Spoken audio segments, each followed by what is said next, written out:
The nature of being a human being is we are built to progress. We know that the human brain craves novelty. And we are most alive, we have the most energy, we are most intimate with our best selves when we're progressing towards our mighty mission. So I think we all want. I think what's happened on the planet right now is there's been a great seduction and a great brainwashing. When we are kids, we want to be astronauts. We want to be billionaires. We want to be history makers. We want to do all our dreams. And we stand in awe and wonder. And we're full of curiosity. And we're loving. And we're passionate. And we're strong. We're not afraid to be ourselves. But as we leave the perfection of childhood, the hypnosis and the brainwashing begins. Our well-intentioned parents say, oh, you want to be an astronaut? You want to start a business when you grow up? You want to paint like Jean-Michel Basquiat? Be reasonable. And George Bernard Shaw said it better than I ever could. He said, the reasonable man adapts himself to the world. The unreasonable one persists in adapting the world to himself. Therefore, all progress depends on the unreasonable man. So that's our nature, but our parents give us limitation based on their limited psychology and their emotional patterns that they learned from their parents. Then we go to school and we're taught to live in a box, think in a box, dress like everyone else. Don't sing too loudly, don't dream too big, don't be too passionate. And then our peers do the same thing to us. And then society says, oh, genius is the realm of genetics, not everyday people, which has been dismissed by some very good science. The 10,000-hour rule that we all know from a Florida State University professor, Anders Ericsson, it just confirms so much. So I do think we all want. I think what's happened is as we've left who we truly are, we've contracted. And now it's all about staying safe in the world versus going out there and letting our brilliance, our primal genius shine. And a lot of people just have stuffed that pain of disappointment and their doubt really deep inside. And they just are addicted to distraction and escapes because they don't want to deal with their potential that they've denied. And I think that's an important point, which is I think we live in a world where the seduction is to push 1,000 pieces of mediocrity versus deliver one piece of mastery. Yeah. And what I mean by that is if you spend 20 years on one book, but it is the greatest book that you could possibly do, then that's a win. And by the way, even if the world doesn't applaud what you bring to the world, if you've delivered your piece of magic to the world, your Sistine Chapel ceiling to the world, you've won. Yes. We live in this world that is much more about egoism versus heroism. And I think heroism is, it's really, the race is really a race against yourself. I'm not that into applause and worldly accolades. I think if you feel you've done your best and you've been true to your creativity and you've lived by your values and you've released what you believe to be magic to the world and you've done your best to raise others while you've honored yourself, you're a hero, you've won. It doesn't matter if you're an army of one. I believe Van Gogh didn't sell one piece of art while he was alive. Your phone is costing you your fortune. It is an addiction. It's a dopamine addiction. Start the process of breaking your addiction to distraction here in this room today. You've invested in this. You're a learning investor. The best investment you can make is being in this room. Why would you spend it checking your notifications, looking at your email, looking at SMS, looking at pictures of people's breakfasts? Why would you do that? Well, this is your life. This is your career. This is your craft. This is your service to humanity. Why would you be checking your phone? And if you look at a victim, if you look at most people on the planet, they're literally hooked to a white screen. They are wasting their human potential hooked into some social platform that is creating empires for other people. Many people, if not most people, are now a form of artificial intelligence. They're not living their brains potential. They're not living their physiological potential. They're not living their creative potential. They're not living their human potential. They're not living their economic potential. Why? Because they're hooked to a screen. It is the most frightening time in the history of the world, and it's the most gorgeous time in the history of humanity. Why? Because it's never been so easy to be a hero. Because most people aren't doing it. Most people are lost. Most people are hooked. So turn off your phones. Get serious about this. This is your game. This is your life. This is your sport. And before you know it, you will be at the end. We all know that life goes by in a blink. I've gone through situations where, people have tried to take me down. You're absolutely right. I've had 10 years of my personal journals where I pour my heart, my confusion, my pain, my hopes, my dream. I've had those, I'll just simply say, taken. Wow. Which taught me detachment. Wow. Like Lewis, imagine, do you journal? A little bit, here and there, yes, a little bit. Okay, journaling is like incredible. It's powerful, yeah. For self-excavation, for creativity, productivity. Yeah. We can get into epigenetics. If you want to rewire your psychology as well as your heart set, journaling is powerful. But I've had those taken away from you. Just taken away from me. 10 years of journals. 10 years of journals. My God, all your private thoughts. All my private thoughts. Fears. Exactly. So that's just one thing that I've gone through. So what was the lesson there? Learning detachment and letting go. Not caring about the opinions of others? There's been another time of my life, and I don't think I've ever shared this publicly, but where there was a situation where I could have lost everything that I've spent 22 years in this field of leadership and personal mastery building, which again taught me what real wealth and success is all about. I mean, there's a line in the 5 a.m. Club, which is your peace of, nothing is worth the price of your peace of mind. Tranquility is the new luxury.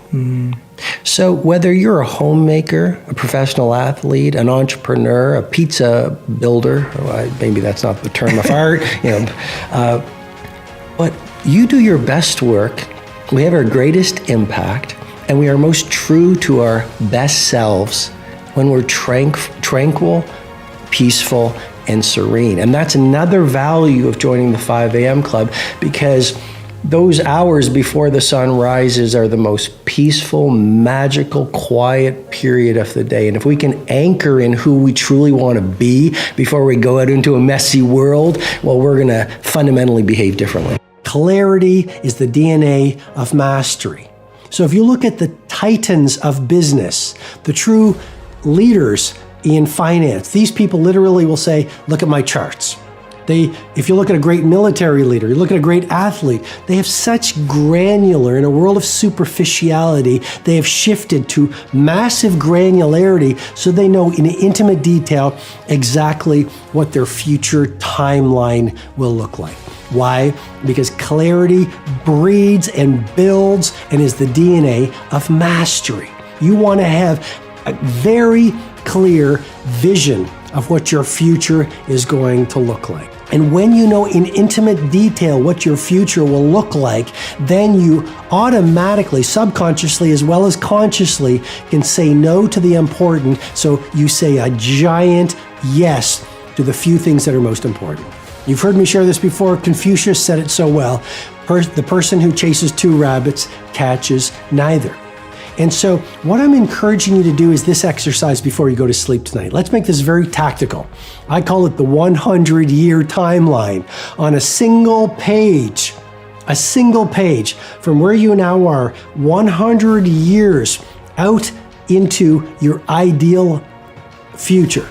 I want you every single milestone on a single line to say, here's where I now am, here's what's going to happen next week, next month, next quarter, next year, 3 years, 5 years, 10 years, 25 years, 50 years, 75 years, 1 year, 100 years, until you have a 100-year timeline. On the other side of the piece of paper with crayons, so you tap into your part of the brain responsible for creativity, your right brain, okay? With crayons, Draw out your ideal family life, draw 1 year away, draw out your business life 1 year away, draw out your adventure life 1 year out into the future, draw out your financial life, draw out your material life, literally on a page with crayons so you're not thinking, because here's a needle-moving insight. World class comes from instinct versus intelligence. You get your best ideas when you get out of your thinking. And just to give you some neuroscience, the seat of reasoning is the prefrontal cortex, but there's a phenomenon I teach in my live events called transient hypofrontality. This is the secret of genius. Geniuses don't get their ideas for Uber, Amazon, the electric bulb, Tesla, Shakespeare, the polio vaccination, SpaceX. Great ideas don't come from the intellects. They don't come from the neocortex reasoning and thinking. All great heroes and great inventors and great creators dialed into something deeper. When you get out of your neocortex through solitude and my life structure that I teach called the tight bubble of total focus, and when you get away from distraction and you immerse yourself in deep creativity and creation, and you find your laboratory, or what I call your Menlo Park, like Edison had his Menlo Park, which was with the wilderness away from the world, what happens? The prefrontal cortex gets silent, and it's called transient, which means temporary, transient hypo, small, frontality. The neocortex, the seat in your brain of thinking, actually shuts down for a short period of time. This is profound information and will confirm your brain is built for genius. But if you don't do the right things, you're not going to be able to allow the genius to see the light of day. You might have a great mindset, positive thinking, but if you have a heart set full of anger, if your emotional life is sad, if you're disappointed from the past, if you haven't done the sweat lodges and the journaling and the body work and the affirmations to really open up a heart set, then you can have the mindset of an Elon Musk. You can have the mindset of a Steve Jobs. You can have a mindset of a Kobe, but you're going to sabotage yourself from world class. And to me, this is the great myth of positive thinking. You see a lot of people, they read all the books, they're positive thinkers, they've got the vision boards, nothing changes. Why? Because subconsciously, there's this wounding and a lack of deservability, and it's unconscious. And so they haven't done the work, or you may have not done the work to make the wounds of undeservability and scarcity and the low self-worth. That's why positive thinking alone does not work. This is, to me, a revolutionary insight. And by the way, a lot of the people who teach positive thinking in the past are men. So it's very male mind. And a lot of the people who are pioneers of heart set are women. Heart, empathy, healing. And so self-mastery to me, and this is a pioneering model that I teach at Personal Mastery Academy, it's not just mindset. That's only 25% of self-mastery. And as you know, self-mastery is the DNA of outer mastery. You're never going to perform higher than what's going on within. Mindset is only 25%.